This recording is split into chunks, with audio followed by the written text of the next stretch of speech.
बिस्मिल्लाहिर्रहमानिर्रहीम। अस्सलाम वालेकुम डियर स्टूडेंट्स। तो अब बेटा अभी हम कंटिन्यू करेंगे unit 1 that is related to measurement. बेटा इसमें अभी जो कंटेंट हम लोगों ने पढ़ना है that is basically for measurement of base quantity कौन कौन सी बेसिक चीज़ें रिक्वायर्ड हैं। तो जो मैंने बेटा यहाँ पे राइट कर दी हुई हैं यही इंपॉर्टेंट पॉइंट है बेटा, इन्हीं को सिर्फ आपने याद रखना है। तो कहते हैं for measuring of a base quantity, अगर किसी भी बेस क्वांटिटी को हम अच्छे से मेजर करना चाहते हैं तो उसकी क्या रिक्वायरमेंट्स होंगी। तो बेटा उन रिक्वायरमेंट्स में सबसे पहली रिक्वायरमेंट है स्टैंडर्ड चॉइस। मतलब आपने जो डिवाइस सिलेक्ट करना है वो डिवाइस स्टैंडर्ड होना चाहिए, उसमें किसी तरह के एरर नहीं होने चाहिए, उसके ऊपर जो मार्किंग की जाती है, जो कैलिब्रेशन की जाती है वो पुअर नहीं होनी चाहिए। तो मतलब किसी भी तरह का डिवाइस में एरर नहीं होना चाहिए, डिवाइस आपका बहुत अच्छा होना चाहिए। और दूसरी बात डिवाइस में क्या होनी चाहिए कि अगर आपने किसी मार्कर वगैरह की लेंथ मेजर करनी है, ये जो मार्कर नज़र आ रहा है तो मीटर रॉड इसके लिए अच्छा डिवाइस है, स्टैंडर्ड डिवाइस है। दूसरी बात, अगर आपने किसी भी एक कंडक्टिंग वायर जो हमारे घर में इस्तेमाल होती हैं उनके डायामीटर्स वगैरह मेजर करने हैं तो ऑब्वियसली हमें जो है वो स्क्रू गेज का सहारा लेना पड़ेगा। तो ये चीज़ भी डिवाइस के स्टैंडर्ड होने में आ जाती है। सबसे पहली बात, जो डिवाइस आपने लेना है वो उस क्वांटिटी जो मेजर करनी है उसके रिस्पेक्टिव उसका लीस्ट काउंट होना चाहिए, तो उसको हम लोग इस्तेमाल करें जो ज़्यादा प्रिसाइज वैल्यू दे सकता है। अब बेटा की दूसरी बात की मैंने ये बोली कि जो डिवाइस हमने सेलेक्ट करना है वो किसी अच्छी कंपनी का होना चाहिए, कोई अच्छा होना चाहिए, स्टैंडर्ड डिवाइस होना चाहिए, लोकल सा नहीं होना चाहिए जिसके ऊपर जो लाइनिंग की जाती है वही रैंडम कर दी जाती है, पुअर कैलिब्रेशन, तो हमारा रिजल्ट कभी भी ठीक नहीं आएगा। इसका मतलब है बेस क्वांटिटी को मेजर करते हुए डिवाइस का स्टैंडर्ड होना बहुत ज़रूरी है। अब दूसरी बात बेटा जी हमारे पास आ जाती है प्रोसीजर। प्रोसीजर का मतलब है हमने किसी भी अगर एक्टिविटी को लैब में परफॉर्म करना है किसी भी तरह की क्वांटिटी को मेजर करने के लिए, तो हमें एक specific procedure step by step जो है वो परफॉर्म करना पड़ता है। अगर हम स्टेप्स में वेरिएशन लेके आते हैं किसी क्वांटिटी को, जिसे पहले मेजर करना है उसे बाद में कर रहे हैं, जिसे बाद में करना है उसे पहले कर रहे हैं, तो इस तरह की जो प्रॉब्लम्स होती हैं बेटा वो हम लोगों ने पैदा नहीं करनी। तो एक स्पेसिफिक टेक्निक होती है, वो एक स्पेसिफिक प्रोसीजर होता है जिसको अगर हम इग्नोर कर देते हैं उस प्रोसीजर को तो हम कभी भी बेस क्वांटिटी को एक्यूरेटली मेजर जो है वो नहीं कर सकते। तो दो बेसिक बातें हैं, अगर वो आपसे पूछते हैं एमसीक्यू में कि which of the following are requirements to measure a base quantity accurately, then you have to choose the standard choice mean standard device and second is a specific procedure or specific technique. अब next बेटा जी standard choice device होता है, procedure to compare होता है, कितना comparison करके पता चलता है कितना इसमें एरर है कितना एरर नहीं है। अब नेक्स्ट बेटा जी आइडियल स्टैंडर्ड क्या होता है हमारे पास। अगर वो कहते हैं कि एक स्टैंडर्ड हमने सेट करना है, ठीक है जी, और वो स्टैंडर्ड आइडियल हो जो हमें 100% एक्यूरेट रिजल्ट दे, तो ऐसे स्टैंडर्ड के लिए जो रिक्वायरमेंट होती हैं वो दो हैं। सबसे पहली कि स्टैंडर्ड या सबसे अच्छा जो हमारे पास जो है वो प्रोसीजर वो क्या है जी, वो सबसे पहली बात कि वो एक्सेसिबल हो। एक्सेसिबल का मतलब ये है कि आपके पास वो मौजूद हो, वो इजीली अवेलेबल हो। ये ना हो कि हम लैब में एक्सपेरिमेंट करना चाहते हैं और वो चीज़ हमें जो है वो यूएसए में मिलेगी, वहाँ से मंगवानी है फिर काम करना है। तो इस तरह की यूनिक चीज़ों को हम प्रेफर नहीं करते, हम उस चीज़ को प्रेफर करते हैं जो आसानी से हमें अवेलेबल होती है। दूसरी बात बेटा जी क्या है हमारे पास इनवेरिएबल, कि जो आप लोग डिवाइस लेंगे उसके ऊपर जो मेंशन टेक्निक्स हैं वो होल ऑफ द वर्ल्ड वही इस्तेमाल होती हैं। उस पर जो कैलिब्रेशन की गई है मीटर में, सेंटीमीटर में, मिलीमीटर्स में, सारी calibration as it is whole of the world वही यूज होती हैं। तो ये एक स्टैंडर्ड बन जाएगा। तो इट मीन्स दैट कि हमारे पास जो आइडियल स्टैंडर्ड्स की रिक्वायरमेंट हैं, एक तो वो अचीवेबल होना चाहिए मतलब एक्सेसिबल होना चाहिए, जबकि दूसरी बात है कि वो इनवेरिएबल होना चाहिए मतलब वो फिक्स होना चाहिए, उसमें किसी तरह की वेरिएशन नहीं होनी चाहिए बेटा। चलिए नेक्स्ट चलते हैं। हमारे पास नेक्स्ट बेटा जी जो कंटेंट है यूएचएस का that is pre fixes. Pre means पहले आने वाला, फिक्स मीन वैल्यू।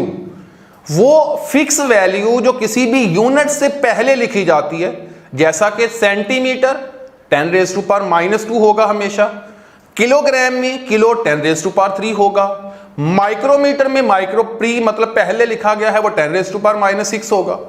तो मीन्स दैट कि हमारे पास ये जो माइक्रोमीटर, सेंटी, किलोग्राम, इस तरह की जो बातें मैं मेंशन कर रहा हूं, जो यूनिट्स के साथ लिख रहा हूं, ये बातें बेटा हमारे पास सारी की सारी प्रीफिक्सेस को रिप्रेजेंट करती हैं। अब बेटा प्रीफिक्सेस का मकसद होता है कि हम अपनी वैल्यूज को इजीली डिस्क्राइब कर सकें। अब बेटा जी नेक्स्ट है हमारे पास कि इसकी दो बेसिक टाइप्स हैं, एक है मल्टीपल्स जबकि सेकंड है सब मल्टीपल्स। जब भी हम इन प्रीफिक्सेस को 10 की पावर्स में देखते हैं, या तो इन प्रीफिक्सेस में 10 की पावर पॉजिटिव में होती हैं या ये पावर्स जो हैं वो नेगेटिव में होती हैं। तो बेटा पॉजिटिव पावर्स होंगी तो उन्हें हम मल्टीपल्स का नाम देंगे। ऐसे प्रीफिक्सेस जो 10 की पावर पॉजिटिव नंबर के साथ एक्सप्लेन होते हैं, दो always be named as multiples, जबकि जिनकी पावर्स नेगेटिव हों हम उन्हें सब मल्टीपल्स का नाम देते हैं बेटा। अब नेक्स्ट हमारे पास ये सिंपल मैंने बोला 10 की पावर राइट किया हुआ है, 10 की पावर पॉजिटिव और 10 की पावर नेगेटिव मल्टीपल्स और सब मल्टीपल्स को रिस्पेक्टिवली डिस्क्राइब कर रहे हैं। अब नेक्स्ट बेटा जी आपकी टेक्स्ट बुक में टेबल बना हुआ है जो कि 10 की पावर 1 से लेके 10 की पावर 18 पॉजिटिव और नेगेटिव दोनों पावर्स के साथ वो लिखा हुआ है और साथ उनके नेम भी मेंशन किए गए हैं। तो 10 की पावर 18 को एक्सा बोला जाता है और इसे कैपिटल ई से रिप्रेजेंट करते हैं। सारे मल्टीपल्स के सिंबल्स कैपिटल होते हैं और सब मल्टीपल्स के सिंबल्स स्मॉल लेटर वाले होते हैं। तो small letters will be used as a symbol for sub multiples, whereas capital letter will be used as symbol to represent the multiples. अब 10 की पावर 18 माइनस 18 तक आपके बुक में टेबल में मेंशन है, इनको एक बार आप लोग देख लेना, इसमें मैक्सिमम आपको याद भी होंगे, ये सारे हमें याद करना पड़ेंगे। जबकि इसके बाद जो UHS पूछ चुकी है वो 10⁻18 के बाद 10⁻21 10⁻24 तक पूछ चुकी है, यही पॉजिटिव वैल्यूज के साथ और यही नेगेटिव वैल्यूज के साथ। तो हमें 10⁻1 से लेके 10⁻24 तक ये चीजें जो हैं वो याद रखनी होंगी, जिसमें 10⁻1 से लेके 10⁻+18 और 10⁻−1 से लेके 10⁻−18 तक आपकी बुक के टेक्स्ट बुक के पेज पे मेंशन है ये प्रीफिक्सेस वाले टॉपिक पे। अब बेटा जी इनको नाम दिया गया है 10⁻21 को जेटा बोलते हैं, जबकि हमारे पास 10⁻⁻21 को जेप्टा का नाम देते हैं, जबकि 10⁻24 को योटो कहते हैं, जबकि 10⁻−24 को योक्टा का नाम दिया जाता है। अब योक्टा है, जिप्टा है, एटो है, ये सब के सब इस्तेमाल होंगे यानी सिंबलाइज्ड किए जाएंगे स्मॉल लेटर्स के साथ, जबकि एक्सा, जीटा और योटो के फर्स्ट जो अल्फाबेट्स हैं उन्हें हम कैपिटल्स के साथ रिप्रेजेंट करेंगे। एक बहुत सिंपल एग्जांपल मैं आपसे शेयर कर लेता हूं। सेंटीमीटर में सी जो होता है सिंबल है सेंटी का, दैट इज अ सब मल्टीपल, तो उसको हम स्मॉल लेटर से लिखते हैं। जबकि किलोग्राम जो है वो किलो 10 की पावर +3 होता है और वो मल्टीपल्स में आता है और उसके को हम कैपिटल से लिखते हैं। तो ये बात इस चीज की आइडेंटिफिकेशन है कि multiples will always be written in form of capital alphabets, whereas sub multiples will be represented by small alphabets. Next बेटा जी हमारे पास एक सिंपल सा एमसीक्यूज है, कहते हैं कन्वर्ट 1 न्यूटन इनटू डाइन्स। कहते हैं 1 न्यूटन को डाइन्स में कन्वर्ट करें। अब डाइन्स क्या है जी? Dyne is also a unit of force. Dynes is also a unit of force. Newton is also a unit of force, whereas dynes is CGS unit, whereas Newton is SI unit। अब बेटा 1 Newton कितने dance के बराबर होता है वो हमसे उन्होंने पूछा है। चले हम इसको सॉल्व कर लेते हैं ताकि इससे रिलेटेड कोई चीजें आपसे पूछी जाएं तो आपको उसके बारे में मुकम्मल इंफॉर्मेशन हो। अब बेटा न्यूटन को आप पढ़ चुकी हैं, यहां पे देखिएगा ऊपर मैं इसका सॉल्यूशन करवाने लगा हूं, तवज्जो से देखिएगा बेटा, इधर मैं ऊपर कर रहा हूं इसको। न्यूटन को जब हम लिखते हैं, newton can be write it as kilogram metre per second square. अब बेटा आपको मैं यूनिट्स वाले टॉपिक में ये बात बता चुका हूं कि सीजीएस जो यूनिट सिस्टम है उसमें तो सेंटीमीटर, ग्राम और सेकंड होते हैं। तो इसका मतलब है we have to convert it into dyne, और डाइन में हमारे पास किलोग्राम के बजाय क्या होना चाहिए जी, ग्राम, मीटर के बजाय क्या होना चाहिए जी, सेंटीमीटर, और सेकंड तो सेकंड है तमाम यूनिट्स में, तो ये per second square as it is आ जाएगा। अब बेटा आपसे छोटी सी एक बात की इल्तमास है कि आप लोग देखिएगा newton can be written as, अब किलोग्राम की जगह ग्राम बनाना है तो ऑब्वियसली ये 10 की पावर 3 ग्राम होगा। यहां पे मीटर को सेंटीमीटर बनाना है तो ऑब्वियसली हमारे पास ये 10 रेज़ टू पावर 2 मीटर की फॉर्म में लिखा जाएगा, 7 पर सेकंड स्क्वायर। अब बेटा 10 raise to power 3 plus 10 raise to power 2 that will be written as 10 raise to power 5 gram centimetre per second square. Now we can write this gram centimetre per second square as dyne. It means that कि एक Newton कितनी डाइनों के बराबर हुआ भला, 10 की power 5 डाइनों के बराबर है। जिसका मतलब न्यूटन काफी खतरनाक चीज थी जो इतनी ज्यादा डाइनों के बराबर है अकेला ही। तो इसका मतलब है यहां पे आंसर हुआ जी 10 रेज़ टू पावर 5 डाइन्स हमारे पास इसका राइट आंसर होगा। अब बेटा मैं एक सिंपल सी बात, इन यूनिट्स को जब हम जो है वो बड़े यूनिट से छोटे यूनिट में लेके आते हैं या छोटे यूनिट से बड़े यूनिट में लेके जाते हैं तो अक्सर स्टूडेंट को कंफ्यूजन ही रहती है कि अब 1000 से मल्टीप्लाई करें या 1000 से डिवाइड करें। तो आपने एक बात याद रखनी है कि जहां पर मैग्नीट्यूड्स और यूनिट का जिक्र होता है, जहां मैग्नीट्यूड्स और यूनिट्स का जिक्र होता है, ये दोनों एक दूसरे के इनवर्स रिलेशन में होते हैं। कैसे जी, ये कैसे इनवर्स रिलेशन में होते हैं? लेट अस कंसीडर, मैं लिखने लगा हूं जी यहां पे 1 किलोग्राम, 1 किलोग्राम इसको कहते हैं जी ग्राम में कन्वर्ट कर दो। Everybody knows this will be equal to 1000 gram. अब आपसे मेरी अर्ज ये है कि किलोग्राम बड़ा यूनिट है, this is a greater unit, इसके साथ आने वाला मैग्नीट्यूड स्मॉल है। अब ग्राम यूनिट छोटा है लेकिन इसके साथ आने वाला मैग्नीट्यूड बड़ा है। तो इसका मतलब है कि अगर हम बड़े यूनिट को छोटे यूनिट में लेके जाते हैं तो फिर हमारी वैल्यूज जो साथ लिखी जाती हैं छोटे यूनिट के वो अमाउंट में बड़ी होती हैं बनिस्बत इसके। इसका मतलब हमें मल्टीप्लाई करना पड़ता है। और जब अगर हम लोग बात करते हैं 1 centimetre, that will be equal to 10 raised to power minus 2 meter. This 1 centimeter can also be written as 0.01 meter. Here you can also discuss that when centimeter is converted into meter. अब हमने centimetre को metre में लेके गए हैं। देखिएगा centimetre के साथ लिखा नंबर 1 है जबकि मीटर के साथ लिखा नंबर 0.01 है। अब मीटर यूनिट तो बड़ा है सेंटीमीटर से, लेकिन इसके साथ जो आने वाला मैग्नीट्यूड है वो छोटा है। सेंटीमीटर मीटर से बड़ा है, छोटा है, सॉरी यूनिट छोटा है, लेकिन इसके साथ आने वाला जो नंबर है वो बड़ा है। किलोग्राम यूनिट बड़ा है लेकिन इसके साथ आने वाला नंबर 1 ग्राम यूनिट छोटा है के साथ आने वाले 1000 के साथ से जो है वो 1 छोटा होगा। तो जहां यूनिट छोटे होते हैं वहां मैग्नीट्यूड्स बड़े होते हैं और जहां यूनिट बड़े हों वहां मैग्नीट्यूड छोटे होते हैं। तो हमें ये सिंपल बात याद रखनी है, magnitude is in inverse relation with unit, where there will be a bigger unit the magnitude will be smaller, and where there will be a smaller unit we have a greater number as magnitude. Next मैं अर्ज करता हूं, कहते हैं convert 1 kilowatt hour into joule. 1 kilowatt hour को joule में convert करें।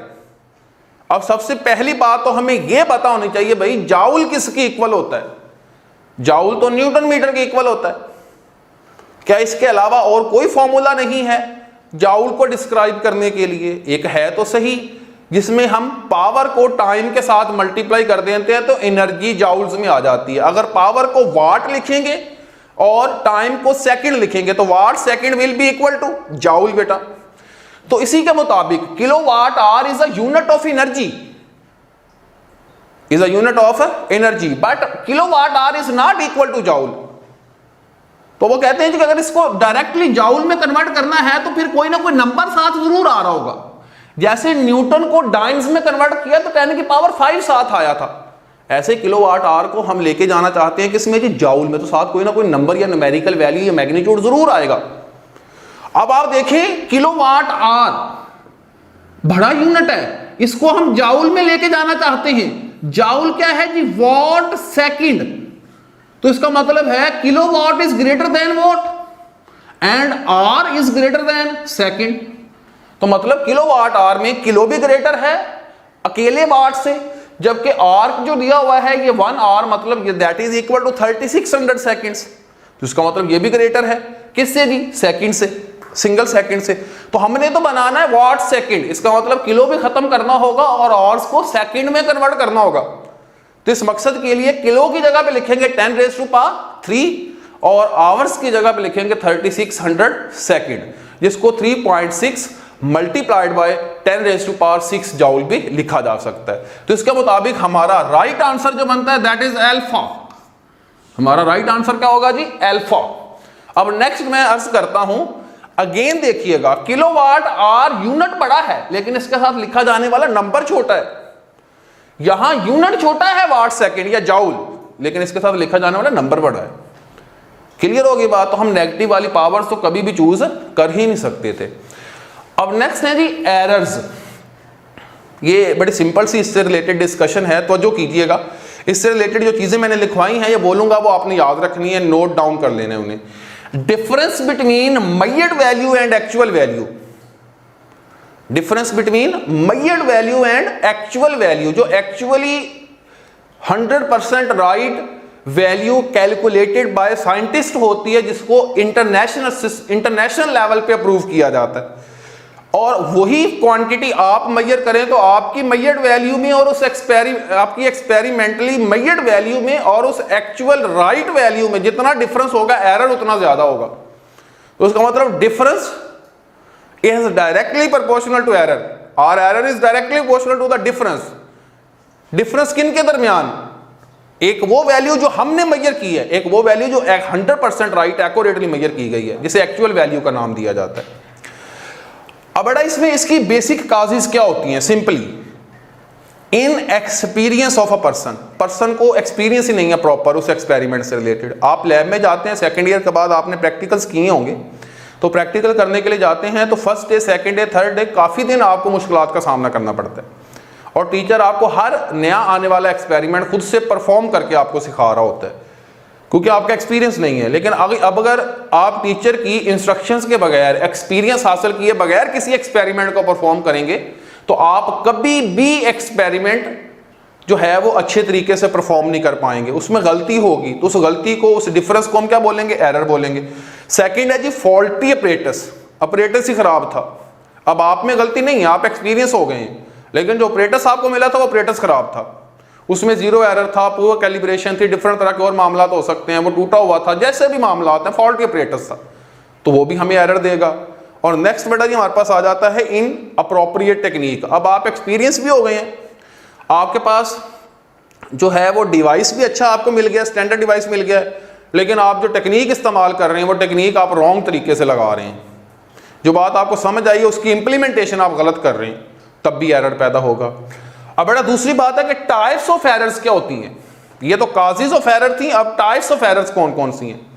पहला है जी रैंडम एरर। फर्स्ट है जी रैंडम एरर।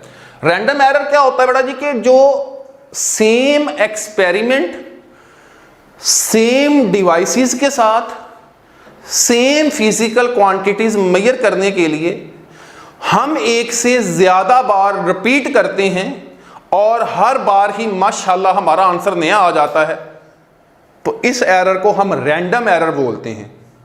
तो यहां मेंशन किया गया repeated measurements give different values of same quantity under same conditions, तो इस एरर को हम रैंडम एरर बोलेंगे। अब जिसने एक्सपेरिमेंट को एक से ज्यादा बार परफॉर्म किया और हर बार ही माशाल्लाह नया आंसर निकाल लिया है, वो अपनी तरफ से पूरी कोशिश कर रहा है, डिवाइस भी वो है, सर्कमस्टांसेस भी वो है, एनवायरनमेंट भी वो है, वेदर भी वो है, आप भी वही हैं, तो वो बार बार रिपीट कर रहे हैं आप उस एक्सपेरिमेंट को, लेकिन हर बार आंसर डिफरेंट आ जाता है।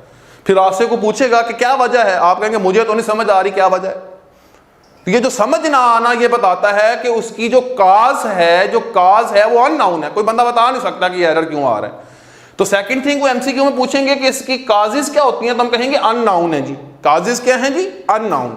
नेक्स्ट बेटा जी कहते हैं इसे रिड्यूस कैसे किया जा सकता है, तो हम कहते हैं रिड्यूस बाय टेकिंग एवरेज, तो एवरेज लेने से ये रिड्यूस हो जाता है बेटा। जितनी हम मेजरमेंट्स ज्यादा लेंगे फिर हम उनको ऐड करके उन मेजरमेंट्स की तादाद पर उसे डिवाइड कर देंगे, तो जो हमारे पास रिजल्ट आएगा that will be near to accurate value, तो उसमें काफी हद तक एरर रिजॉल्व हो चुका होगा। अब नेक्स्ट है बेटा सिस्टमैटिक एरर। सबसे पहले फॉल्टी अपरेटस, कि अपरेटस खराब है भाई तभी सिस्टम में एरर आया है, ठीक है जी। तो ये सिंपल सा है, ज्यादा आसान है। कहते हैं जी अब सिस्टम या अपरेटस में एरर कौन कौन सा होता है, कहते हैं पुअर कैलिब्रेशन इज काज। अब इसकी बेसिक काज क्या है कि जो हमने वर्नियर कैलिपर के ऊपर लाइनिंग करनी थी और या मीटर रॉड के ऊपर लाइनिंग करनी थी या स्क्रू गेज पे लाइनिंग करनी थी, वो लाइनिंग जो हम कर रहे हैं उनके दरमियान स्पेस हम कहीं ज्यादा है कहीं कम है, तो इसका मतलब उसके ऊपर ये जो कैलिब्रेशन की गई है, ये जो लाइनों की फॉर्म में नंबरिंग की गई है वो नंबरिंग ही गलत है। वो लाइंस जो फासले एक स्पेसिफिक फासले पे आनी चाहिए थी वो किसी नई फासले पे मौजूद है। इसका मतलब जिसने वो डिवाइस बनाया उसने उसके ऊपर कैलिब्रेशन अच्छे से नहीं की, तो ऐसा लोकल सा डिवाइस हमेशा सिस्टमैटिक एरर को पैदा करेगा। लास्ट पे है बेटा जी कि हम जैसा कि जीरो एरर्स होते हैं डिवाइसेस में, that is also a systematic error. इसको रिड्यूस कैसे कर सकते हैं, कहते हैं कि हम रिड्यूस सिर्फ एक तरीके से कर सकते हैं कि एक डिवाइस को हम इस्तेमाल कर रहे हैं, बार बार एरर आ रहा है, अब हमारे माइंड में टेक्निक हमने सही लगा रहे हैं, मेहनत कर रहे हैं, बार बार उसको रिपीट कर रहे हैं, ठीक है, हमारा रिजल्ट सही नहीं आ रहा, ठीक है, फिर हमें ये पता होगा कि पॉसिबिलिटी है कि सिस्टम में एरर हो। अगर बेटा सिस्टम में एरर है तो इसका मतलब है सिस्टम के एरर को ढूंढने के लिए हमारे पास एक और सिस्टम का होना जरूरी है जो स्टैंडर्ड है, जो एक्यूरेट है, with no poor calibration, with no zero error, हमें उसके साथ कंपेयर करना होगा। तो आपको कहीं ना कहीं जो आप यूज कर रहे थे डिवाइस उसकी गलती स्टैंडर्ड के साथ कंपेयर करने से पता चल जाएगी, तो आप उस गलती को अपने जो मेजरमेंट है उसमें प्लस या माइनस करके जीरो एरर्स की फॉर्म में उसका रिजल्ट ले सकते हैं। दैट्स ऑल बेटा, अल्लाह हाफिज़।